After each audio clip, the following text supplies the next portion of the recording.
Baik. Assalamualaikum warahmatullahi wabarakatuh. Eh, Selamat sore. Kenalkan, nama saya Faisal Rizky Dika Hidayat dari mahasiswa PPS TUI dengan background teknik mesin. Pada kesempatan kali ini saya akan sedikit sharing terkait dengan kecelakaan kerja, terutama untuk di alat berat, di area tambang. Nah, jadi alat berat yang saya ingin bahas pada kesempatan kali ini itu terkait dengan dump truck. Jadi dump truck itu apa sih?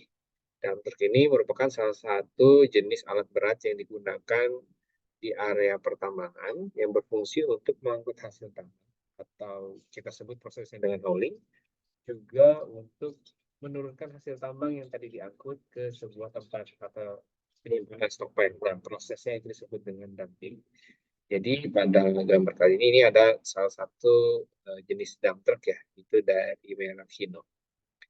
Nah, jadi ada satu kejadian yang ingin saya angkat, kasusnya itu kejadian terkait dengan kecelakaan tambang. Ini terjadi pada 12 Oktober 2023 di workshop A2AB PT Ratu Intan Mining. Di site-nya itu site-nya PT Cita Mineral Investindo atau PT CMI ya. Di area site air upas pertambangan bauksit di Kali Ketapang, Kalimantan Barat. Nah, ini terjadi korbannya itu satu korban, yaitu seorang pekerja, seorang mekanik berinisial US. Ini usianya 45 tahun, dia terlindas dump truck ketika melakukan perbaikan. Nah, untuk kronologinya seperti apa? Jadi, menurut laporan investigasi yang saya terima, itu pada pukul 2 siang, korban berinisial US ini bekerja sebagai mekanik, mendapatkan tugas untuk memperbaiki unit 207. Unitnya ini unit dump truck ya. Unit dump truck 207 merek Hino Dutro di workshop A2B dikarenakan posisinya kendaraan ini tidak bisa di-start. Nah, ketika sedang melakukan proses perbaikan unit 207 tadi, kondisi engine ini dalam posisinya mati. Dan juga dari mekanik ini dia masukin giginya ke gigi satu. Nah, ketika saudara US sedang bertugas, nah dia waktu itu coba perbaiki kabel kontak di unit 207. Nah, ketika diperbaiki, tiba-tiba unit 207 ini nyala. Nyala, lalu bergerak. Karena posisinya, itu tadi ya, giginya sudah di posisi gigi satu. Akhirnya jalan. Nah, karena kondisi ini bergerak, gitu ya, si unit dump truck ini, rekannya itu seorang helper ya. Jadi biasanya mekanik itu dibantu sama helper mekanik yang fungsinya membantu mekanik dalam proses perbaikan. Ini helper mekanik inisialnya D ini mencoba mematikan dari dalam. Dimatikan stop ini ya, kunci pakai kunci dimatikan dari dalam kabin, tapi sayangnya tidak berhasil. Kendaraan tetap bergerak karena posisinya tadi di speed 1. Nah, unit yang bergerak itu gitu kan, terus bergerak sampai menabrak saudara US yang berada di depan ketika sedang mengerjakan unit 207 tadi dump trucknya. Lalu dia terseret dan juga terjepit, mungkin bahasanya lebih terlindas ya, terlindas di bawah unit 207. Dari kejadian ini, tim investigasi melakukan investigasi, ada beberapa fakta lapangan, yaitu berupa P2H atau biasa kita kenal dengan apa namanya, pemeriksaan dan pengecekan harian itu tidak dilakukan oleh saudara US selaku pekerja. Lalu juga fakta lain menyebutkan bahwa parking brake atau rem parkir ya yang biasa digunakan itu juga tidak berfungsi dengan baik. Nah, dari kronologi tersebut kita bisa ambil initiating cause-nya ya, penyebabnya apa sih. Nah, itu terkait dengan kondisi-kondisi biasanya dimulai dari kondisi abnormal ya, atau kondisi tidak normal. Nah, Beberapa di antaranya itu yang pertama tadi terkait dengan tidak adanya laporan P2H atau pemeriksaan dan pengecekan harian. Setiap pekerja tambang, operator, terutama operator alat berat itu wajib melakukan P2H sebelum melakukan aktivitas hauling dan juga dumping untuk memastikan bahwa kondisi kendaraan yang digunakan ini dalam keadaan prima atau siap dan bisa digunakan dengan baik. Nah, akan tetapi dari kejadian tadi dicek laporannya bahwa tidak adanya laporan P2H yang biasa wajib dilaporkan oleh para operator ke pengawas tambang di setiap pagi. Lalu juga ada kondisi di mana gigi atau gigi kendaraan ya, itu udah masuk ke posisi gigi 1. Menyebabkan kendaraan itu pasti bergerak kalau misalnya dalam posisi menyala. Nah, kondisi ini sebenarnya biasanya dilakukan oleh para mekanik. Fungsinya adalah untuk mencegah dia tidak bergerak. Nah, namun kondisi ini sebenarnya abnormalnya karena apa? Karena posisinya tidak bisa start, gitu ya. Dia masukin gigi 1 supaya truk ini tidak menggelinding, karena kalau kita posisinya netral, dia bisa menggelinding.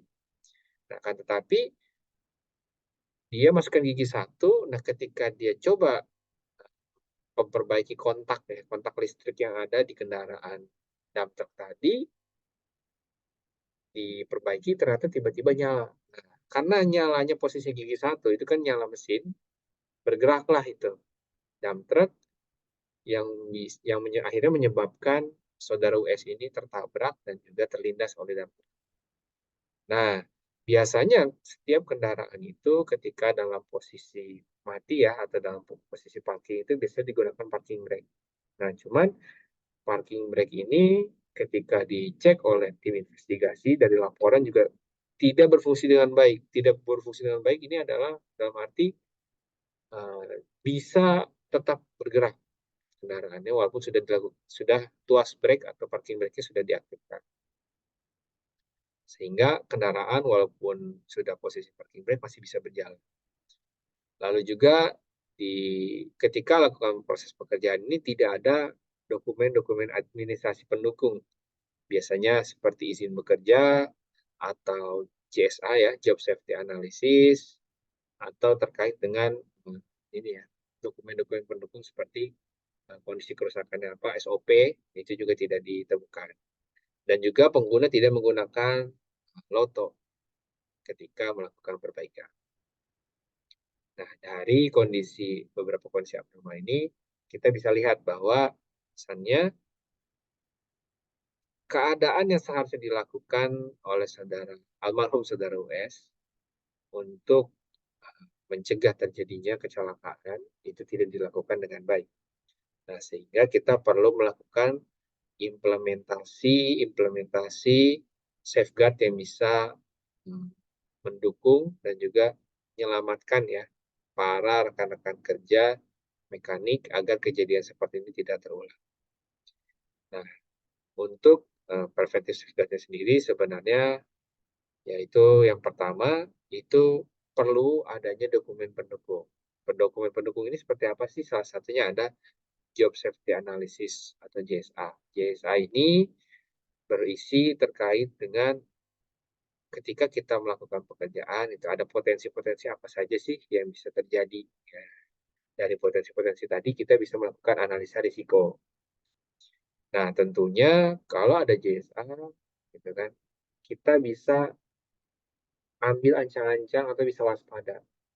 Oh, tindakan ini sepertinya tidak aman. Apa yang bisa kita lakukan?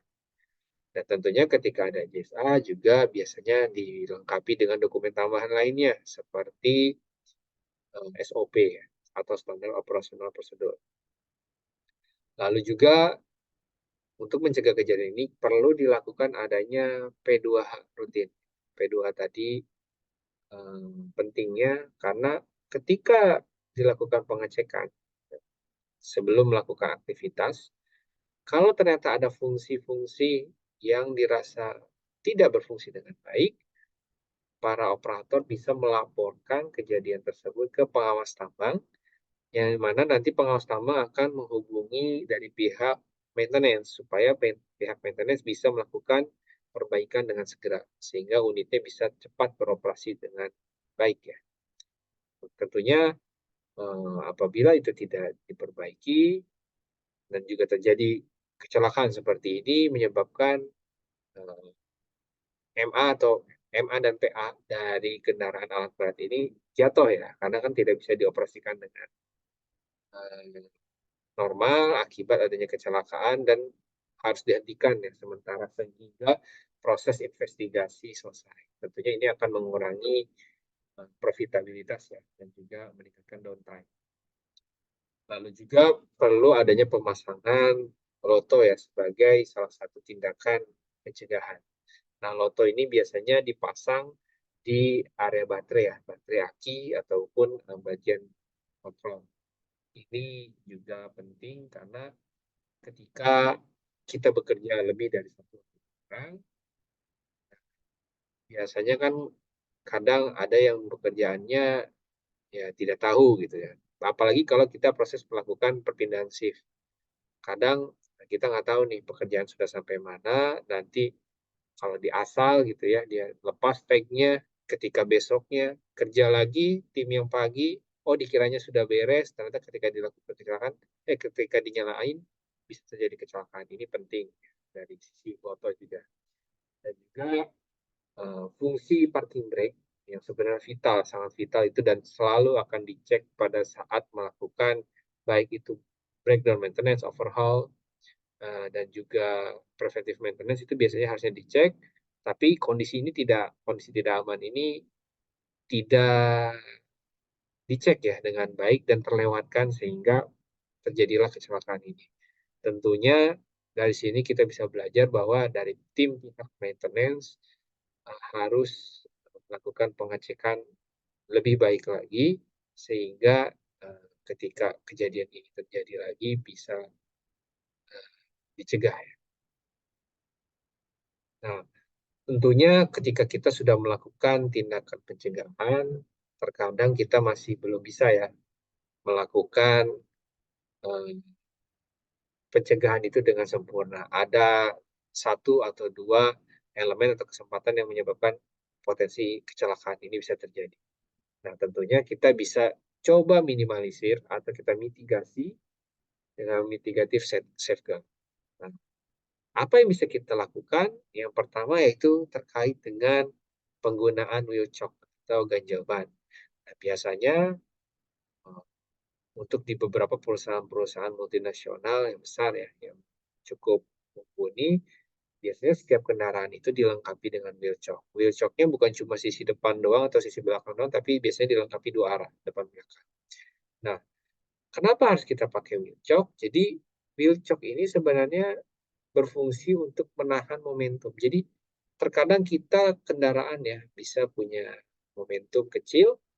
Nah, ini kalau terjadi itu tidak kendaraan tuh nggak serta-merta bisa bergerak menggelinding jauh ya atau bergerak cepat. Dan dengan adanya wheel chock ini bisa mencegah ketika ada momentum kecil akan terhenti ya, dibantu brake. Sehingga ketika dalam kasus ini, seperti contohnya kasus ini, itu wheel chock bisa mencegah jadi agak sedikit naik. Nah, ini bisa membantu menahan kendaraan. Selain itu juga mitigative safeguard bisa dilakukan dengan cara kita bisa memastikan ketika kita melakukan perbaikan pekerjaan harus dalam posisi field atau area bekerja itu dalam yang kondisi datar. Nah, kenapa harus seperti itu? Seperti dalam kasus sebelumnya dilihat ada kasus kronologi ya dan juga kondisi abnormal itu di situ tercantum bahwa parking brake itu tidak bekerja dengan optimal. Ini bisa kita mitigasi kalau misalnya ini terjadi di luar sepengetahuan dari mekanik ketika kita bekerja, ketika kita bekerja dalam posisi virtual datar, tentunya akan mengurangi potensi adanya momentum atau energi potensial sehingga kendaraan kalau kita bekerja pada dengan sudut elevasi, kendaraan akan cenderung bergerak ya turun dari posisi tinggi ke posisi rendah. Nah, apabila kita bekerja dengan posisi yang datar, ini akan mencegah potensi kejadian kendaraan bergerak sendiri akibat adanya energi potensial atau momentum terjadi.